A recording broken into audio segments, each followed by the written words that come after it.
Alright, so palapakan muna natin ito mga hayop na to, mga mababatas natin na mga walang kwenta at meron pa, Vice Presidente na walang ginagawa, puro lang pa-travel-travel. Walang ginagawa, puro lang paninira sa bansa natin at paninira sa ating presidenteng si PBBM. Diba sayang talaga eh? Bakit? Sayang hong ibinayad natin sa kanila na tax, pang sweldo sa kanila makabayan. Kasi itong mga gunggong na to, wala silang ginagawang matino. Puro lang paninira. Sila po ay dumagdag sa problema ng ating bansa. Sila rin po dito ay pabigat sa pag-unlad ng ating bansa mga kababayan. So dapat na silang expose. Kasi ang dami pa rin ho nilang napaniwala mga kababayan.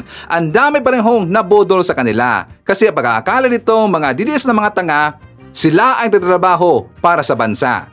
Which is, yan po yung maling impormasyon. Yan po yung kabaliktaran. Kasi itong mga gunggong neto, sila lang po ay nagtatrabaho para sa kanilang personal na interest. Sila lang po ay nagtatrabaho para sa mga Duterte. Diba?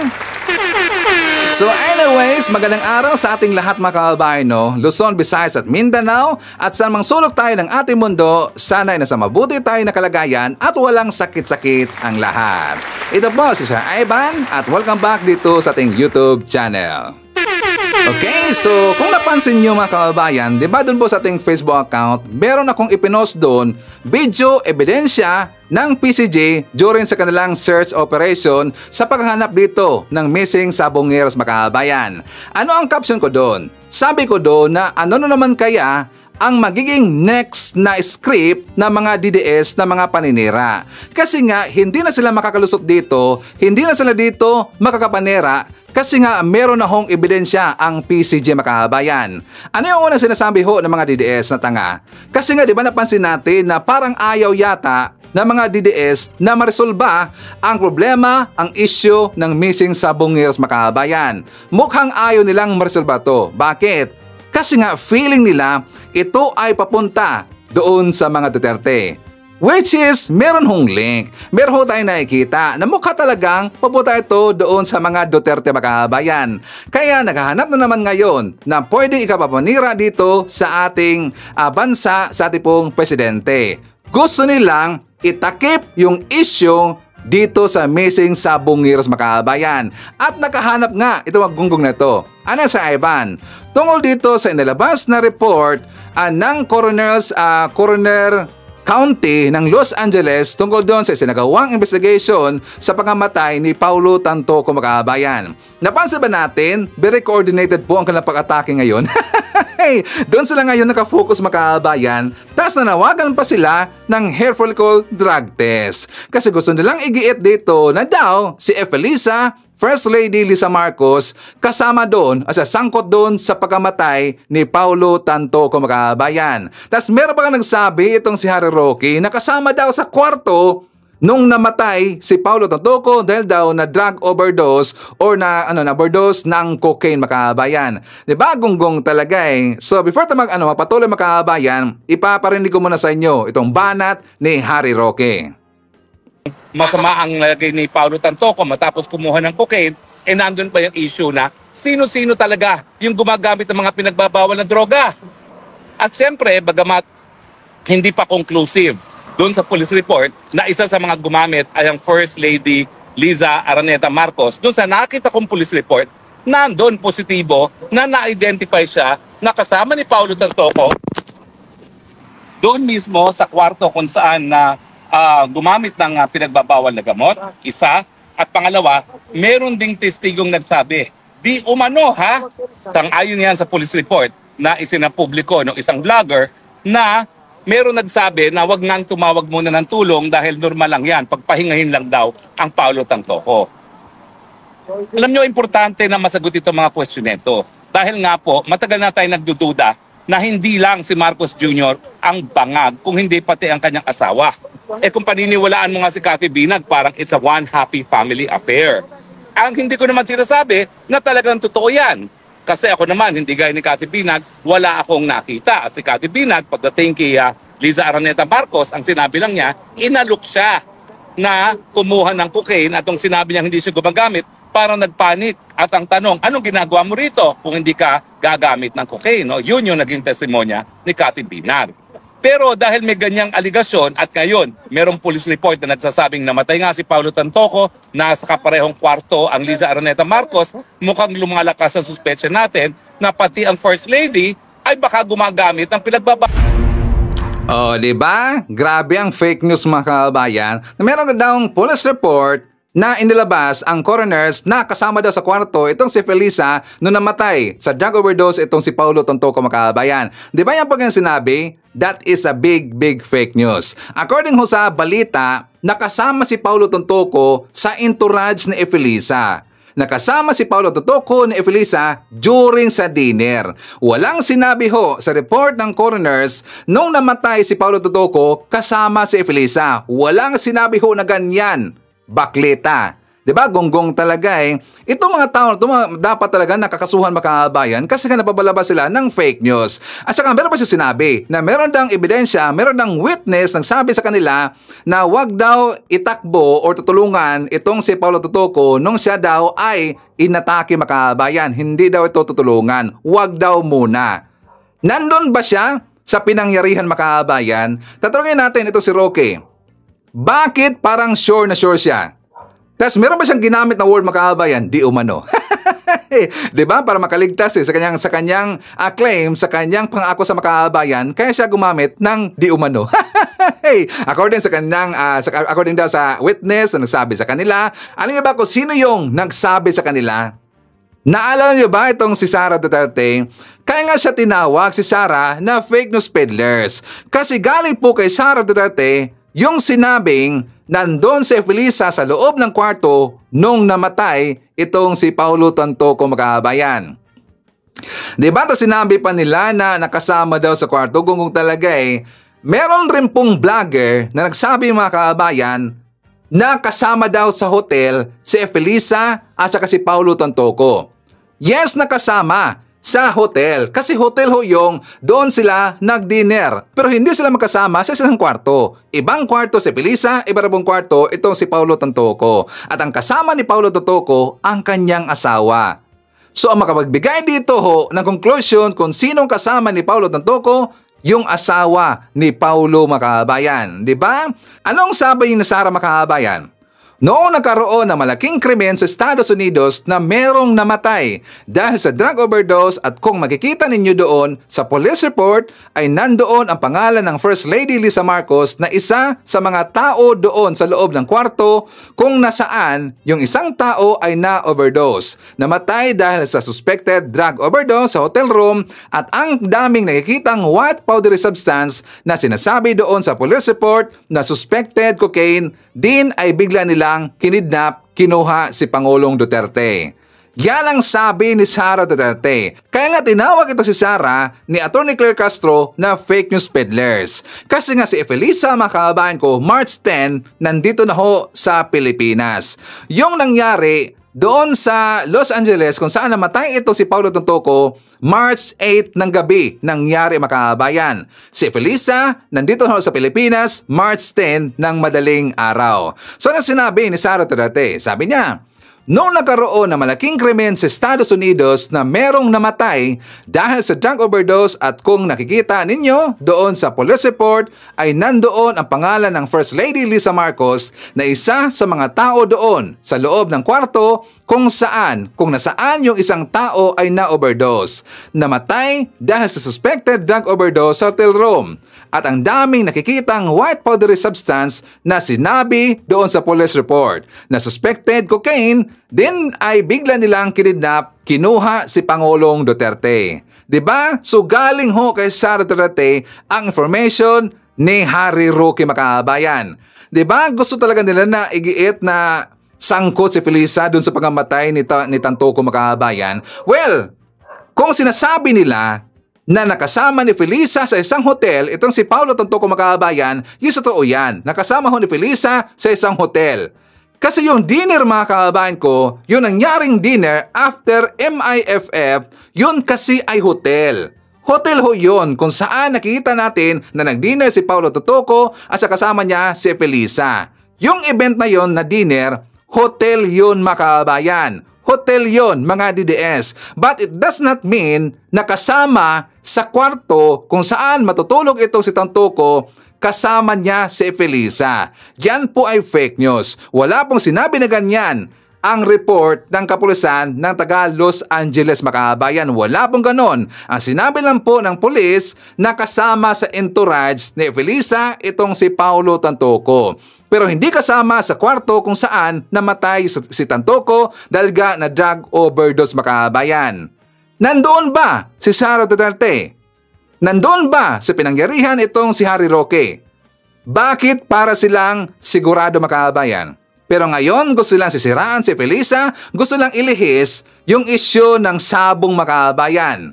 Diba? Kasi nga alam nila na malapit na ho yun na maresolba ng Marcos admin. At alam nila, madadamay dito ang mga Duterte. Kaya itong isyu na to na pagkamatay ni Paulo Tantoco, ito ngayon ang kanilang gin-paste. Gusto lang i-highlight sa mga balita na nawagan pa nga sila sa mga mainstream media, mga kabayan. Diba? Kinulat nila yung mainstream media, sinisiraan nila yung GMA. Bakit daw hindi ito ibinalita ng GMA? Bakit daw hindi ito ibinalita ng ABS-CBN, iba pong mga mainstream media? Di ba napansin ba natin kung saan sila nagko-comment, mga kabayan, sa mainstream media? Ano ba akala nila sa ABS-CBN? Hindi yun mainstream media. Ano ba akala nila sa Net25? Hindi ba yun mainstream media? Pero ang GMA ngayon, inaatake, mga kabayan. Bakit daw hindi nagbalita? Nagbalita ho yung GMA. Hindi lang nila nakita, mga kabayan, or na late lang sila. Pati nga dito, 'di ba, sa bilyonaryo nagbalita rin po. So ipakita natin yung balita para makita nila na nagbalita ho yung mainstream media tungkol ito sa pagkamatay ni Paulo Tantoco during po sa event na isinagawa doon sa Los Angeles, kung saan nakita natin si Efelisa, mga kabayan. Drug overdose. Yan ang lumabas sa pagsusuri ng Estados Unidos kaugnay sa pagkamatay ni Rustan's Executive Paulo Tantoco nitong Marso. Alamin natin yan sa Agenda Weekend Report ni Ivy Reyes. Namatay sa cocaine overdose si Rustan's Corporation Heir Paulo Tantoco noong Marso. Iyan ang resulta ng toxicology report nito ayon sa Los Angeles County Coroner's Office. 4 na buwan ang mapabalita ang pagpanaw nito noong March 9 Philippine time, listed a significant condition ng posibleng komplikasyon sa puso sa accidental death ni Tantoco. Ayon sa Hollywood LA News, kasama si Tantoco sa entourage ni First Lady Liza Araneta Marcos nang ipagdiwang nito ang Manila International Film Festival sa Beverly Hilton Hotel.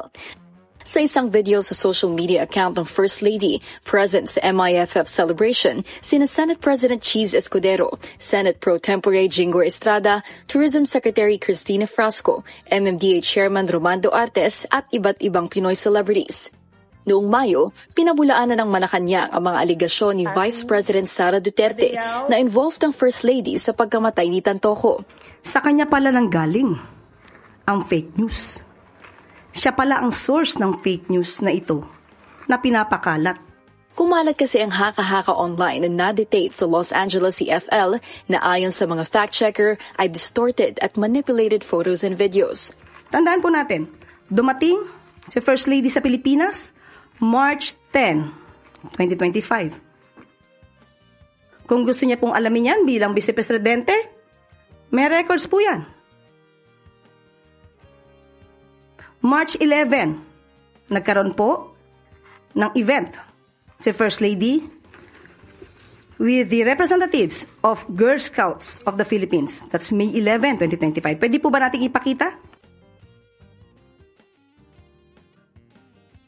Assistant Vice President ng Response Group si Tantoco. Dati rin siyang Chief Operating Officer ng Pacific Links Gulf Development at Chief Security and Procurement Officer ng Santa Elena Golden Country Estate. Ang asawa naman nito, dating Communications Manager ng Response Group at kasalukuyang Malacanang Deputy Social Secretary. Wala pang pahayag ang palasyo tungkol dito. Para sa Agenda Weekend. Okay, so nakita na ho natin kung bakit galit na galit itong mga DDS dito sa mainstream media, mga kabayan. Bakit si Ivan? Kasi ayaw nila na ganyang klase na pagbabalita, mga kabayan. Gusto kasi nila yung the way magbalita, yung mga vlogger nila, ganyan din ang ibabalita ng mainstream media, mga kabayan. Kasi gusto ng mga DDS na maggunggong nito, gusto lang igiit na si Efelisa ay merong kinalaman sa pagkamatay ni Paulo Tantoco, mga kabayan. Correct ba, I'm wrong? Diba ganyan po ang gusto ninyo mga DDS? Diba kaya nga sila galit sa mainstream media kasi ayaw ng ganyan ang mainstream media. Gusto kalis ng mainstream media, balance yung balita. Hindi yung one-sided lang mga kabayan. Ang gusto kasi ng mga DDS, one-sided. O diba? Gonggong talaga eh. So ngayon, ang kanilang panawagan mga kabayan ko, hair follicle, drug test na naman po. Sabi nila na dapat daw i-include na yung mga nakasama sa entourage sa event ni Felisa doon sa Los Angeles. O diba, very coordinated ang pag-atake ngayon kasi gusto lang takpan yung issue ng missing sa Bongeros. So makabayan ko, ano ba ang nasabi ng taong bayan dito sa mga pagdanaldal na naman ni Harry Roque gusto niyang igiit na may kinalaman si Felisa? Alam niyo ba na wala pong pumaning sa kanya makabayan? Sabi dito, kakahiya ka Roque, wala ka nang ginawa kundi pumutak ng pumutak. Umuwi ka na at harapin mo kaso mo. Wala lang masabing matino to, umuwi ka kung talagang matapang ka. O baka Interpol pa gusto mo humuli sa'yo. Susbading kumita na yan, uwi na lang sa Pilipinas. Obvious na obvious, attorney, puro paninira ka na lang. If may duda ka o ebidensya ka, ba't hindi ka umuwi at mag-file na reklamo para imbestigahan? Nag-i-instigate ka lang ng kaguluhan. Umuwi ka muna, tsaka harapin mo kaso mo. Napanood ko mga hearing sa Congress, may mga ebidensya laban sa iyo. At sinabi din yan ni Atty. Sal Panelo. Sabi ba dito na Genevieve Nanini, gawa ka kwento para mabaling sa iba ang focus bakit hindi ka umuwi at ipinsahan sarili mo. Hindi yung tago ka ng tago. Umuwi ka, ilabas mo ebidensya akla. Kung totoong yan, kakampi ako sa iyo. O diba?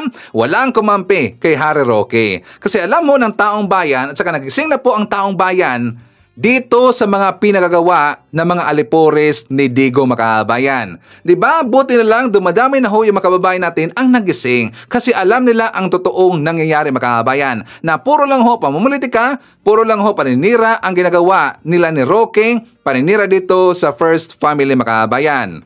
So babaliktaran natin itong mga DDS na iginigit nila na may kanalaman daw si Felisa doon sa pagkamatay ni Paulo Tontoco kasi daw nakasama si FL sa entourage makabayan o nandun sa event na yon. How about itong si Sara Duterte na meron pong ni-raid na droga doon sa beach makabayan at nandun rin itong si Sara Duterte. Ang ibig mo niyang sabihin, sangkot rin si Sara Duterte doon sa droga makabayan? Or kung anumang nangyari doon sa beach na merong ni-raid na droga, sangkot rin ba itong si Sara Duterte? Sige nga, DDS, sagutin nyo nga yan.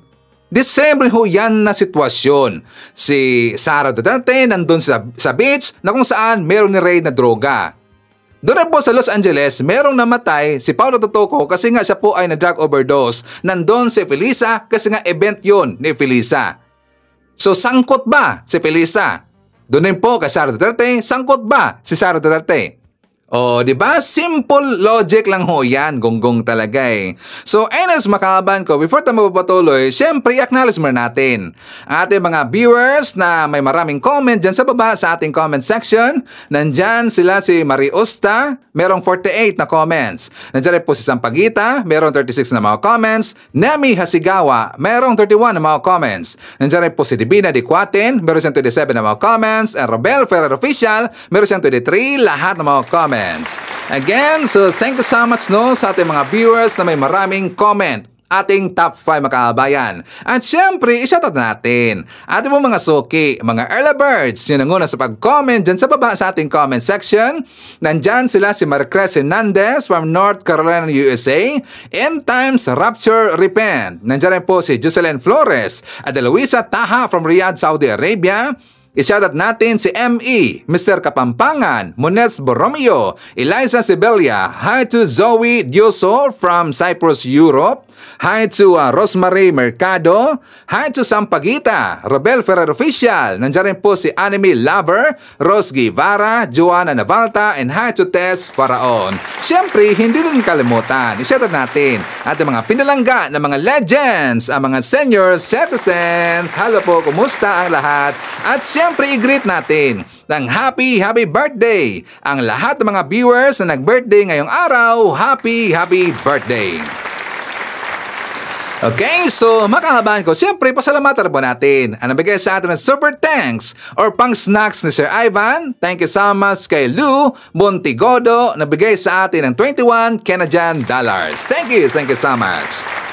Okay, so patuloy tayo. Merong update sa missing Sabongero issue makabayan. Ano Sir Ivan? Nagsalita na po si PNP Chief General Torre na kumpirmado boto ng tao, pati po ng boto ng hayop ang nakuha doon sa Taal Lake makabayan. Di ba meron po nakuha na 5 na sako ang PCG? Yes, kumpirmado ho. Meron hong boto ng tao mga kabayan. So ipakita ko muna sa inyo itong pahayag ni General Torre. For more details, let's watch this. Identify na ba yung mga remains ba na nakuha ay sa tao talaga or? Halo-halo, no? Kasi alam niyo naman na may farm yan dyan sa lugar na yan. May farm. Ang Taal ay farming yan. So, andyan na lahat na makikita natin. May mga na-recover na mga animal remains, may human, at mix-mix na ang ating mga tinitingnan ngayon na mga... Kaya kasama sa ating processing dyan, ang pag-differentiate kung ito ba ay animal origin or human origin. Okay, so ayan ha, kumpirmado mga kababayan na yung mga nakuha ng boto doon sa Taal Lake ay merong boto ng hayop, meron pong boto ng tao. Kaya nga kung nakikita ninyo na papanit na ngayon ang mga DDS, kasi nga alam nila na malapit na itong resolba ang issue ng missing Sabongeros. Nararamdaman nila na madadamay dito ang mga Duterte makabayan. Kaya sila ngayon ay nag-ingay. Kaya nga hinugot nila yung balita tungkol kay Tantoco na namatay sa drug overdose dun sa US para pantakip nila sa balita dito sa missing Sabongeros makabayan. O, di ba? Hindi yan mangyayari. Bakit? Kasi marami pa rin pong nababalita dito sa missing Sabongeros makabayan at hindi yan masasapawan ng ibang balita. Kasi mas marami hong interesado na makita nila ang totoong nangyari kung sino ang mastermind dito sa missing Sabongeros makabayan. Ngayon, ipapakita ko sa inyo na meron kasing isang forensic expert na dismayado daw dito sa isinagawang search operation and investigation ng PCG dito sa paghahanap ng ebidensya sa missing Sabongeros dyan sa Taal Lake makabayan. Ito pong si Fortune, siya daw ay dismayado sa ginawa ng taga-PCG makabayan. Dismayado ang isang forensic expert sa paraan ng paghawak sa mga butong natagpuan sa isang sako sa Taal Lake sa Batangas. Posible raw po kasing masira ang ebidensya kung hindi sumunod sa tamang protocol para rito. Sa underwater footage na mula sa Philippine Coast Guard, makikita ang tila sakong nakausli sa maburak na bahagi ng Taal Lake sa Batangas. Yan ang nakuha sa ginawang diving operations nitong Sabado. Nakuha dyan ang panibagong 2 sakong hinihinalang may lamang buto ng tao. Hindi bababa sa 5 sako ang na-recover ng PCG mula nang magsimula ang paghahanap sa missing Sabongeros na pinaniniwala ang itinapon sa lawa base sa salaysay ng whistleblower na si Julie Dondon Patidongan alias Totoy. Una nang sinabi ng Department of Justice na sakaling buto ng tao ang mga nasa sako, isa sa ilalim ito sa DNA testing upang matukoy kung ito nga ang higit 100 nawawalang sabongero. Pero ayon sa batikang forensic pathologist Dr. Raquel Fortun, komplikadong proseso ang pagkilala sa posibleng buto ng tao. Si Fortun ay isa sa 2 lamang na forensic pathologist sa Pilipinas. Anya, dapat maingat sa paghawak ng ebidensya at may tamang protokol sa pagsusuri sa crime scene, lalo na sa tubig. Ang hindi raw wastong paghawak tulad ng pagbubukas ng sako at mga laman nito maaring makasira sa ebidensya. Yun na nga, I've said it before, medyo dismayado ako doon sa unang picture. May isa yatang nirelease na picture na inilabas na apparently binuksan yung sako at nilatag yung contents sa ground. You're not supposed to do that. Bukod sa buto, posibleng makakuha rin daw kasi ng ibang ebidensya gaya ng bala, ngipin, alahas, damit at iba pang kagamitan na magagamit sa forensic investigation. Iminungkahi ni Fortun na isailalim sa X-ray ang mga buto upang matukoy agad kung ito ay tao. Ayon pa kay Fortun, mahirap ding paniwalaang nagkasya sa sako ang buong katawan ng isang adult male. Kaya tanong niya, So were the remains nung pagkatapos patayin. I'm speculating here. Hiniwalay-hiwalay ba?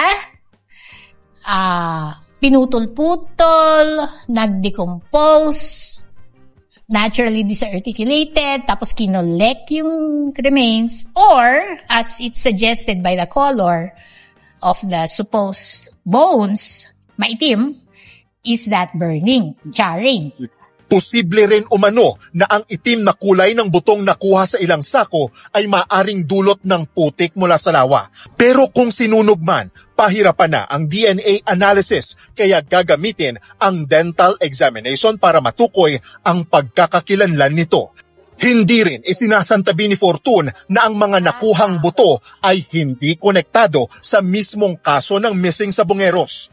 Are you dealing with the same remains? Isa pa yun. Kasi in the Philippines, ay nako, all over the country, it's so easy to dump bodies here and there. Ang SOCO o Scene of the Crime Operatives ang nangunguna sa forensic examination ng mga butong nakuha sa Taal Lake ayon sa NBI. Paglilinaw ni Fortun, hindi siya bahagi ng investigation team pero 3 dekada nang nananawagan si Fortun ng maayos na forensic system sa bansa. Okay, kung sinabi niya na siya ay dismayado doon sa nakita niya ng unang picture na inalatag yung mga buto makabayan or alleged buto, dismayado daw siya kasi daw hindi maayos sa pagkahawak ng taga-PCJ doon sa nakita nila na ebidensya makabayan. Hindi daw ganon. Hindi daw sumunod sa protocol o sa polisiya sa pagiging forensic investigation or mga experts. Bakit niya nasabi yan? Hindi naman siya kasama doon sa investigation team makabayan. And do you think, kung mababasa lang siya doon sa picture makabayan, do you think ang taga-PCJ walang kopya ng video? Imposible yan. Kasi nga, well-documented ho ang ginagawang search operation ng taga-PCJ makabayan. Doon lang siya nagbabase sa picture. Pero hindi niya inalam na meron rin pong yang kasama na video makabayan. Kasi nga, di ba, very important ang ginagawang investigation ho na or pang search operation ng taga-PCJ. Importante yan, crucial ho yan. At saka very, very sensitive ho ang hinawakan nila na issue makabayan. So kaya nga well documented ang PCJ, hindi lang picture, dapat may video yang kasama makabayan. So ngayon, ang ginawa dito ni Atty. Fortun, pabida-bida lang. Bakit sa Ivan? Kasi nga gusto niyang ipakita dito sa mga tanga niyang tagasunod na siya lang yung eksperto sa forensic makabayan. Ibig sabihin yan, gusto niyang tanggalan ng kredibilidad yung SOCO makabayan. Gusto niya kasing tanggalan ng kredibilidad yung taga-PCJ kasi gusto niya siya lang yung expert makabayan. Diba na sinabi ko dun sa balita na siya daw yung second ba yun sinabi na forensic expert sa Pilipinas makabayan? How about yung SOCO? Diba? Maraming team ho ang SOCO na merong alam rin po sa forensic investigation makabayan. Kaya nga maraming naresolba na issue ang SOCO kasi nga magagaling rin po yung SOCO makabayan. At hindi lang ho yan nag-study sa Pilipinas, yung grupo ng SOCO. Hindi ho, marami rin po sa kanila ang nag-study doon sa ibang bansa before sila kinuha ng SOCO makabayan. Diba? Gusto kasi ni Fortun na sila yung magaling. Bakit hindi siya sumama doon sa investigasyon? Diba? Alam nyo na ito po ay ginamit ng DDS, gonggong talaga eh. Tapos natawa ako doon sa caption ng DDS makabayan, hindi daw mapagkakatiwalaan yung PCJ at saka yung SOCO kasi daw hindi sumunod sa protocol ayon sa expert ng forensic makabayan. O diba doon sila pumanig kay Fortun, hindi naman kasama sa investigation itong si Fortun. Tapos ngayon doon sila papanig kapag saan yung balita na aayon sa kanilang gusto makabayan. Gonggong talaga eh. So, before natin ilalatag kung bakit ko sinabi na konektado dito itong mga Duterte dito sa Isabong makabayan, kasi nga mismo na rin po itong si Digong ang nagbooking sa kanyang sarili. Meron siyang sinabi makabayan na ito palang si Atong ang kanyang i-hire sana. May plano siyang i-hire at saka hawakan daw ni Atong yung PCSO makabayan. Kasi according ho ni Digong, siyempre gambling lord ito sa Pilipinas, itong si Atong, maraming alam sa sugal. So gusto niya ilalagay si Atong doon sa PCSO at saka hawakan yon ni Atong ang PCSO makabayan. Humingi ng tulong si Digong dito kay Atong Ang. So dito no nakikita natin na very close itong si Digong at itong si Atong Ang. Kasi nga si Digong nakakabenepisyo dito kay Atong Ang mga kabayan. Diba? So before that, shout out natin. Nandyan po si Reynaldo Garcia, Alvin Saudagar, BTS Army 07, Hatsu Rinako. Nandyan rin po si Teodolfo Velasco, Jean Rabara, Nati Lapitan, Van Villighem, Hatsu Mila Valdez, Florifigo Mapak, Teresita Vihasa. Nandiyan rin po si Leonardo Saliero, Leticia Mapalo Hilario, Hatsu Nelly. Shoutout natin si Sir Jaime Garcia, Derek Erwina Argelies, and Derek William Mayo. Okay. So ipakita ko sa inyo ang vlog ni Blancaster Armandin Makabayan kasi meron siya nakita na video. Ito yung ebidensya tungkol sa aking sinasabi mga kabayan tungkol dito kay Atong Ang at saka kay Digong. For more details, let's watch this. Yan, may nakakuha ng video ng magaling na bad team ukol dito kay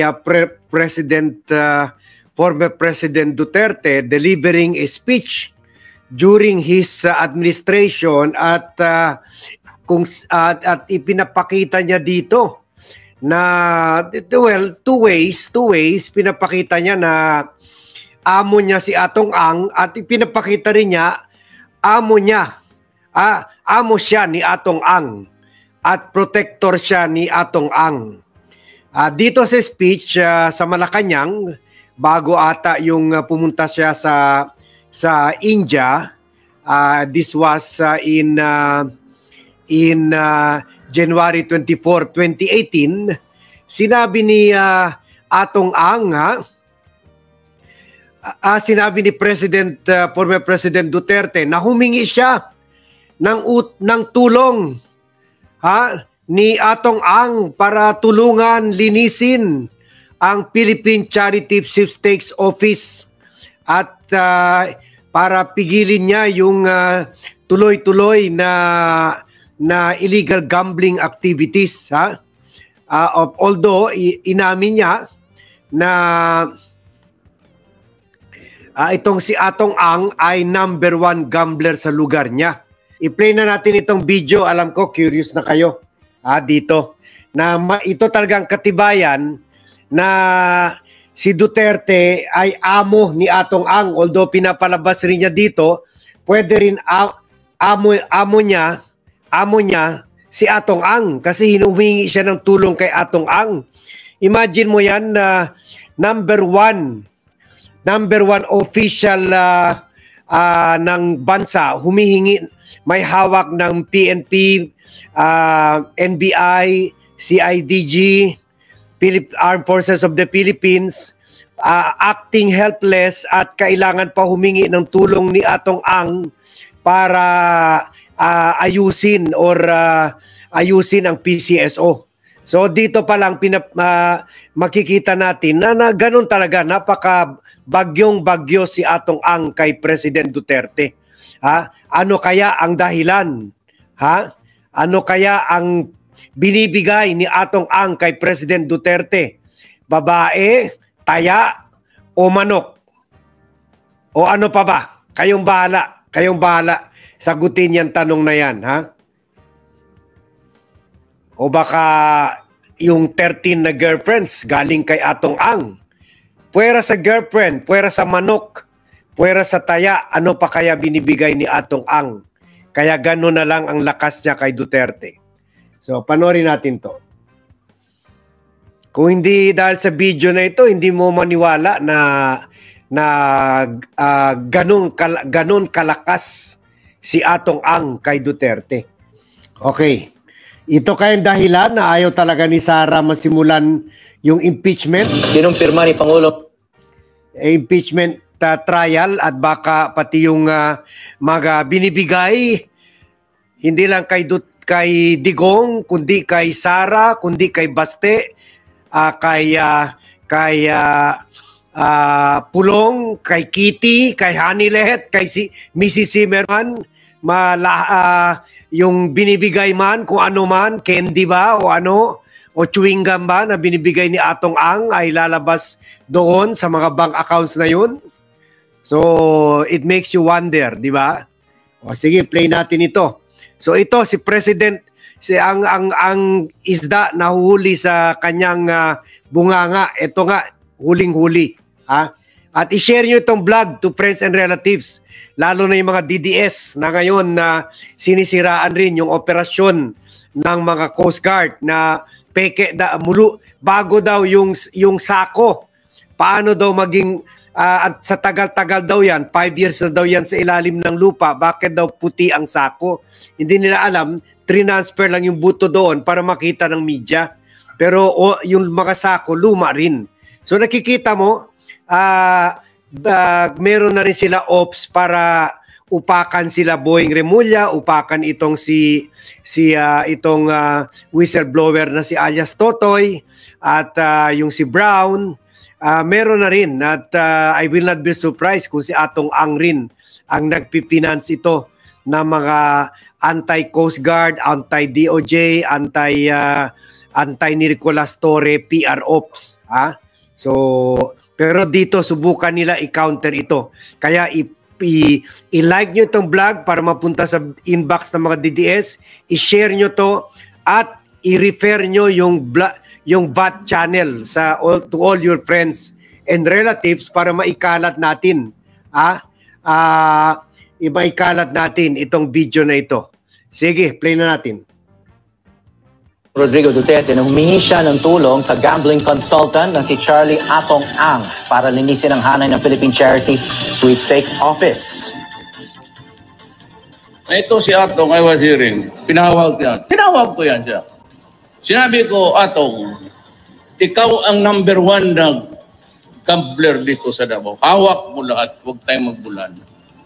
Pumunta ka doon sa PCSO, pintuin mo yung lahat ng illegal at tulungan mo ang gobyerno. That was the only reason why I called for Atong Ang. Sinabi ni Pangulong Duterte bago siya umalis patungong India kahapon. Kasabay ito ng pagdinig ng Senado kaugnay sa mga kontrobersya sa PCSO, kung saan humarap si Ang. Giit ni Ang, binastos umano siya ni na PCSO General Manager Alexander Balutan at dating Chair Jorge Corpus nang makipagpulong siya noong taong 2016. Ang pakay pa naman daw niya ang nasabing pagtulong sana sa ahensya. Pero taliwas dyan, una namang giniit ni Balutan na nag-alok umano negosyante ng 200 milyong piso para payagan siyang makapag-operate ng small town lottery sa bansa, bagay na itinatanggi ni Ang. Nakasalang si Atong Ang, pati yung mga PCSO commissioners, pati sila Sandra Cam o Sandra Scam.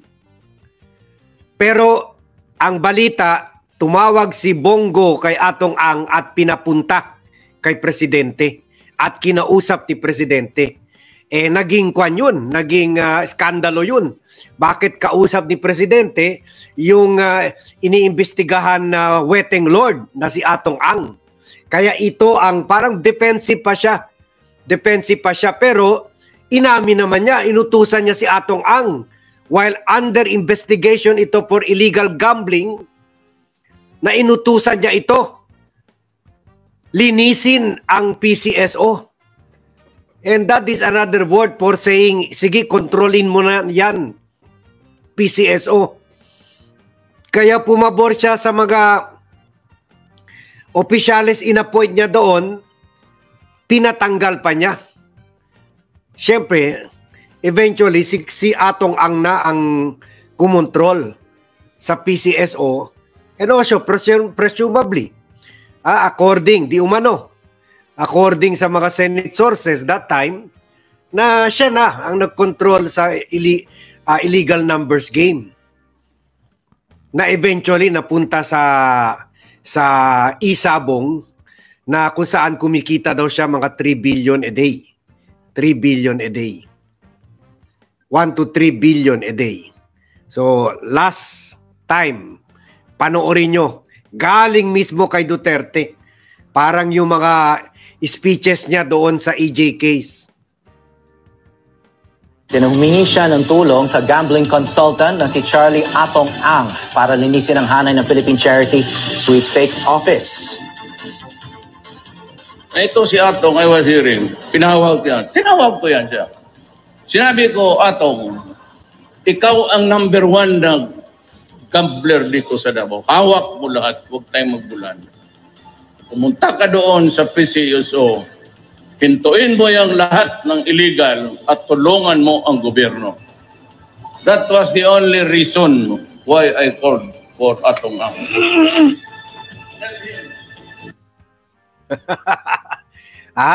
Ganito ang sinabi niya, ha?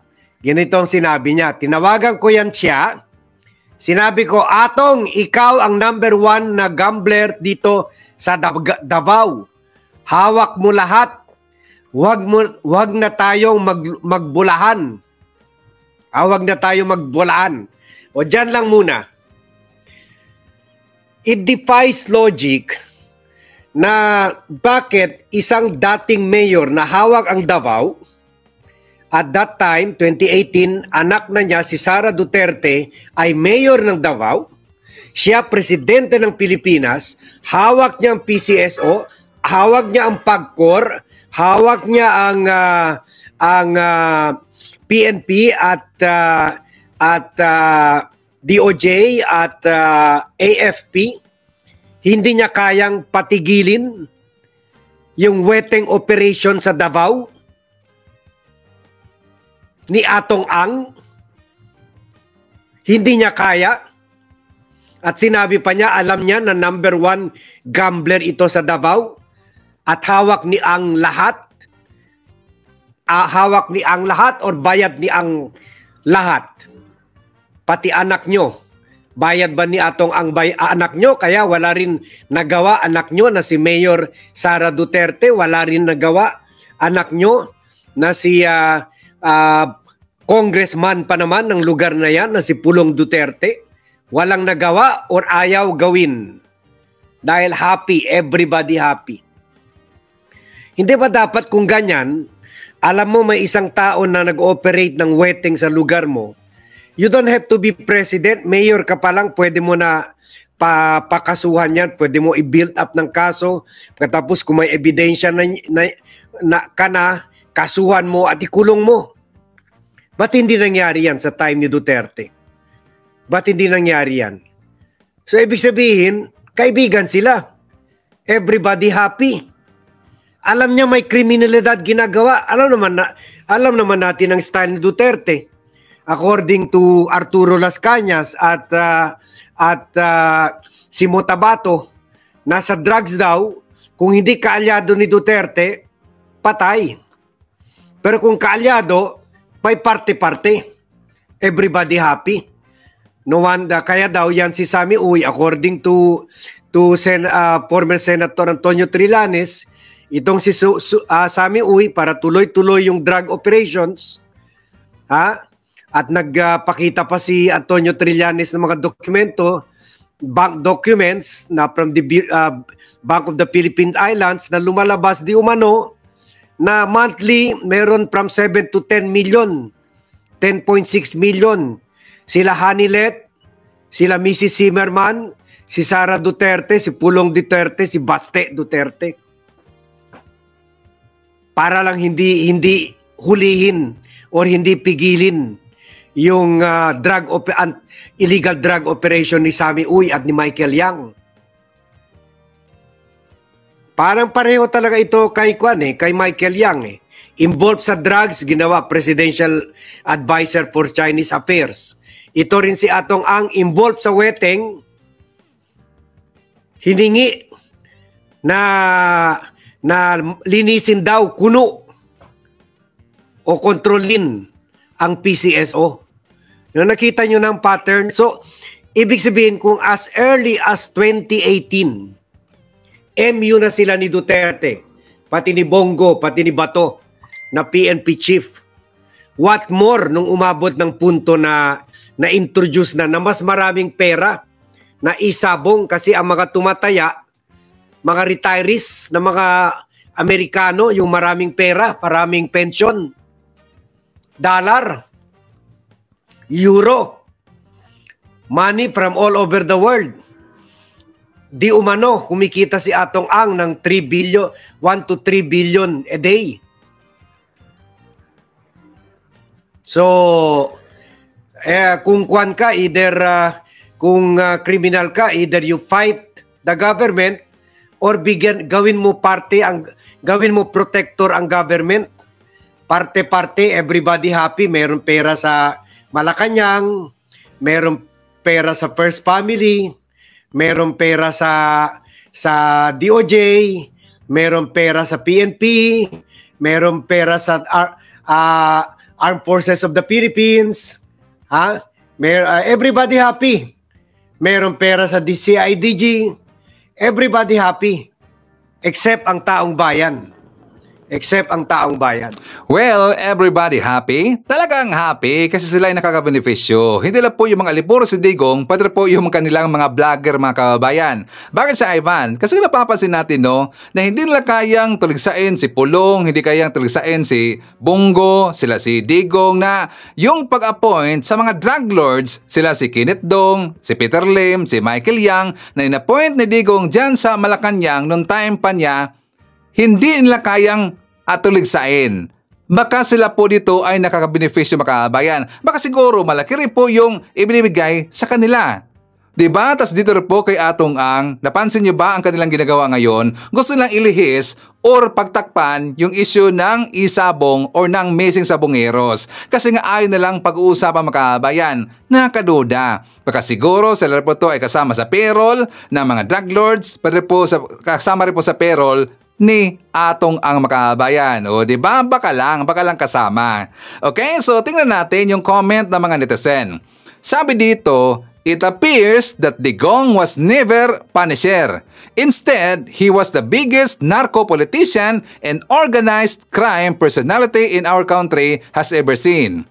Naniniwala na kayo na muro-muro ang hearing ni Bato. Itaga nyo sa mukha ni Bato. Napakamalas natin na nagkaroon tayo ng presidente na sindikato, o diba? Sa funeral nga ng tatay ni Gretchen Barreto, nandoon si Digong at Atong Ang. From one criminal mind, Digong, to another criminal mind, Atong, what a match. First time in the Philippines na magkaroon ng presidente na pinuno pala ng sindikato. Kaya pilit na gustong i-dismiss ang 18 ka mga hudas. Lumalabas na ang mga dirty secret. Sana maimbestigahan din yang si Bongo. O diba? Sabi ko sa inyo, nagising na ngayon ang taong bayan dito sa mga pinagagawa ni Digong, mga pambubudol ni Digong. Okay? So anyway, kasama rin po natin si Shirley Rizman, Rosalinda Ilopre, nandiyan rin po si Adolfo Bilio from Barugo, Leyte. Hi to Lido Bungalan. Shout out sa Bungalan family from Barangay Kupang, Muntinlupa City, Manila. Hi to Limlem from Musang from Leyte. Nandiyan rin po si Phil Macabato from Toronto, Canada. Angelita Hulsanger, Efren Oson, Josephine Gallego, Evelyn Garcia. Nandiyan rin po si Henry Licaros, Shirley Fernandez, Paul Magalong, Dioselan David, and hi to Hilda Dasilio. Okay, so mga kababayan ko, ipapakita ko sa inyo itong vlog ni Balita at Kaalaman. For more details, let's watch this. Guys, napapansin nyo rin ba? No? Mapapatanong ka na lang sino ba talaga ang tunay na kapatid ni President Bongbong Marcos? Si Amy Marcos ba? O si Martin Romualdez? Kasi kung mapapansin natin, ibang-iba di ba? Kita mo naman kung ang ugali ni President Bongbong Marcos ay laging mahinahon, si Amy minsan, di ba? Saka alam naman natin pag Marcos, 'di ba, malumanay, may breeding, 'di ba? May breeding tapos hindi sila pumapatol sa mga, 'di ba? Sa pagdating sa politika parang naliligaw na yata ng lindas to si Amy Marcos. Saka isa pa, kagaya po nito, itong proyektong mas mabilis na internet, yung backbone, fiber backbone ng meron na po tayong sarili kasi sa ibang bansa may mga sarili sila. Sa atin po, magkakaroon na rin po tayo niyan, tapos meron pa tayong data storage yun. So mapapabilis talaga ang internet ng buong bansa po natin At ang kasama po ni President Bongbong dyan, si Martin Romualdez. Tapos agad-agad may mga resolution na ginagawa tong si Martin Romualdez, basta proyekto ni BBM. Ayan sabi mismo ni Speaker Martin Romualdez, talagang mga polisiya na ginagawa nila ng Congress, suporta sa presidente. Ganun naman po talaga, di ba? Once may mananalo na presidente, kung ano ka man, kahit sino ka man, susuportahan mo eh. Kahit po mayor, di ba? Kakatapos ng eleksyon, suportahan mo. Wag ka gumawa ka ng mga paraan para makasuporta ka. At ganun nga rin po si Martin Romualdez. Although siya po ay pinsan ni President Bongbong, pero nakikita po natin na parang kapatid, no? Yung galaw po ni Speaker Martin Romualdez. Saka ito, laging in support po siya. Ito po yung sa fishing port na binisita nila nakaraan, di ba? Ganun din po yung statement ni Speaker Martin Romualdez, laging talagang tulong sa presidente, no, mapaunlad ng ekonomiya, kasi naniniwala rin po si Speaker Martin Romualdez sa vision ni President Bongbong Marcos, di ba? Ayan po, makikita natin lagi silang magkasama, at ang laging statement mo ni Speaker Martin Romualdez tungkol sa pagsuporta kay President Bongbong Marcos at pagtataguyod ng ekonomiya ng bansa, puro sa ikaunlad ng bansa. While ito pong isa, wala po tayong aasahan dito. Puro Duterte lang issue po nito, no? Ewan ko ba, pero siya po yung siya po yung nagsiwalat ng Pharmaly scandal dati, di ba? Nagalit nga sa kanya si former President Rodrigo Duterte. At dun sa Pharmaly scandal, natuklasan doon na yung kapatid ni Michael Yang at ni Tony Yang, na isa pang Yang din yun eh. Hindi ko maalala kung ano first name. Chinese. Executive dun sa Pharmaly, no? So, may anomalya. Alam niya na may anomalya dun sa Pharmaly. And yet, suporta pa rin siya kay Duterte, no? Ewan ko kung ano nang pag-iisip meron si Senator Amy Marcos, pero ako naniniwala, alam niya na may mga kalokohan na ginagawa tong mga Duterte. Pero, gayon pa man, imbis na suportahan ng kanyang kapatid, ang sinusuportahan niya pa rin yung mga Duterte. Bulag-bulagan na ba tayo?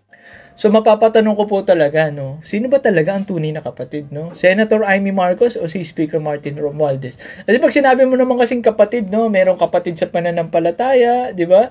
Kasi diyan po nauso rin yung mga fraternity, di ba? Kapatid sa kapatiran. Kasi po may mga kapamilya talaga tayo na hindi tayo tinuturing na kapatid, no? Na kamag-anak, ganyan. Kaya nauso po itong mga organisasyon at mga, yung sa kapatid sa pananampalataya. Kasi, yung mga ibang tao, hindi po, yung trato sa atin, hindi po magkapatid, no? Yan. Kaya ako, para sa akin po, matuturing natin na parang kapatid ang turingan ni Speaker Martin Romualdez at ni President Bongbong Marcos. Kasi, ganun po, pinapakita ni Speaker Martin Romualdez yung suporta na kailangan ng isang President Bongbong Marcos, na hindi po natin nakikita sa tunay na kapatid ni President Bongbong Marcos na si Amy Marcos, no? Alright. Ito po ay appreciation post na rin kay Speaker Martin Romualdez, no? Dati hindi ako nagko-content sa kanya, pero ngayon nakikita natin no? Parang kawawa ang presidente kung walang isang Speaker Martin Romualdez, at natutuwa ako na 283 na congressman na at congresswoman ang nagpakita ng suporta, no? Nagkaroon ng manifestation na sila po ay sumusuporta pa rin kay Speaker Martin Romualdez para sa 20th Congress na speakership. Alright, once again, this is Balita at Kaalaman. Magkita-kita tayo muli. Let's do this again. Let's go. Okay, so kasama rin po natin si Johanna Twyler. Nandyan po si Teresito Lu. Shoutout daw sa kanyang asawa na si Rosemary, ang kanyang mga anak na si Chichi in Dubai, Kim Lauder in Qatar, and Fahrenheit Lu in Makati, at saka sa kanyang dalawang apo na si Elijah May Dulce and Sean McLaren CL. Hi to Birds Lumibaw, Testo Maliwan, Mabel Kuyap, hi to Sonia Hasigawa.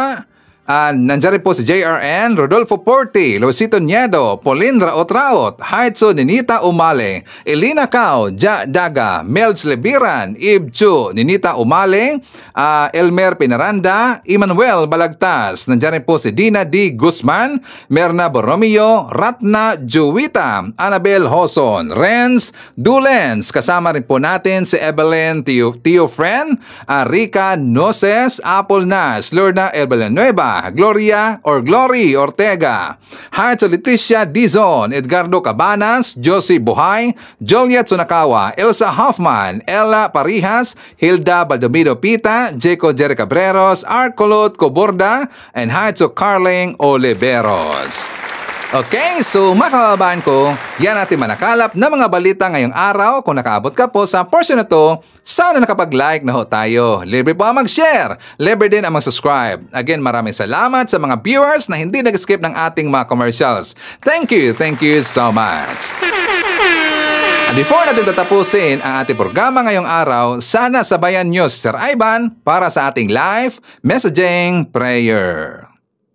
Ama, pinupuri at pinasasalamatan ka namin dahil sa pagkakaloob mo sa amin ng bagong umaga at buhay. Maraming salamat dahil di mo kami pinabayaan sa buong magdamag. Umaasa kami na sa buong araw ng aming paglalakbay ay sasamahan mo kami at hindi mo kami hahayaang mawalay sa iyo. Idadalangin ko ito sa pangalan natin Panginoong Jesucristo. Amen. So maraming salamat mga kababayan, and I hope to see you again on my next video.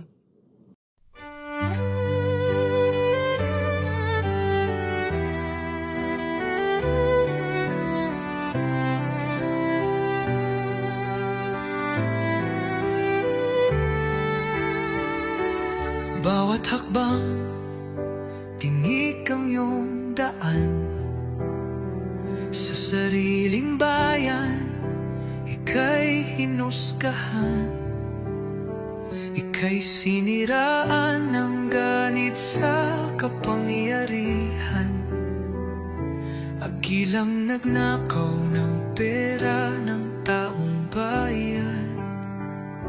Pinapasan mong lahat ng dusa, matatag ka, hindi gaya ng iba. Ngunit kahit sugatan, kahit lumuluha, iniisip mo pa din kapakanan ng iba. Bongbong, hindi ka kailanman iiwan. Loyalista hanggang dulo ay nandyan. Kasama mo kami sa lungkot mo at saya. Pagkat Pilipinas, ikaw ang pag-asa. Sa laot ng unos, ikaw ay nag-iisa. Iba'y nagbubunyi sa iyong pagdurusa. Ngunit lahat ngayon ay malinaw na. Katulong mo ang Diyos, nag-iba sila. Ipinaglaban mo ang lahing sinumpaan.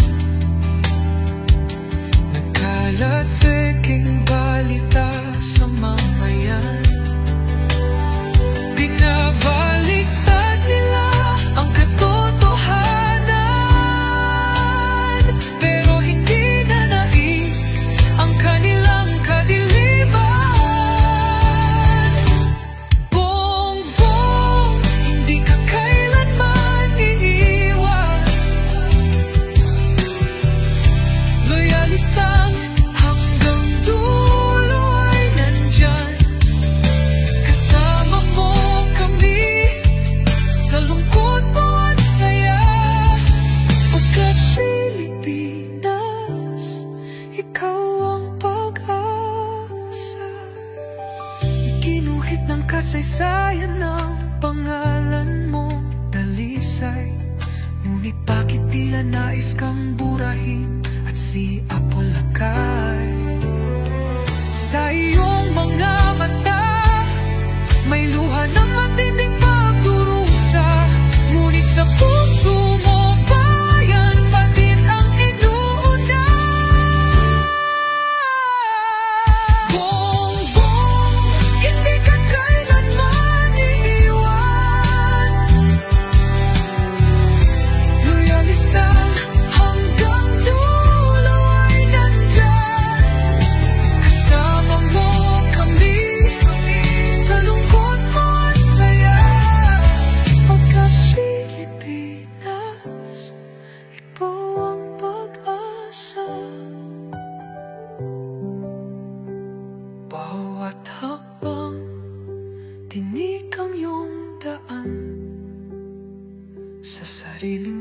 bayan, ika'y hinusgahan, ika'y siniraan ng ganit sa kapangyarihan. Hakilang nagnakaw ng pera ng taong bayan, pinapasan mong lahat ng dusa. Matatagal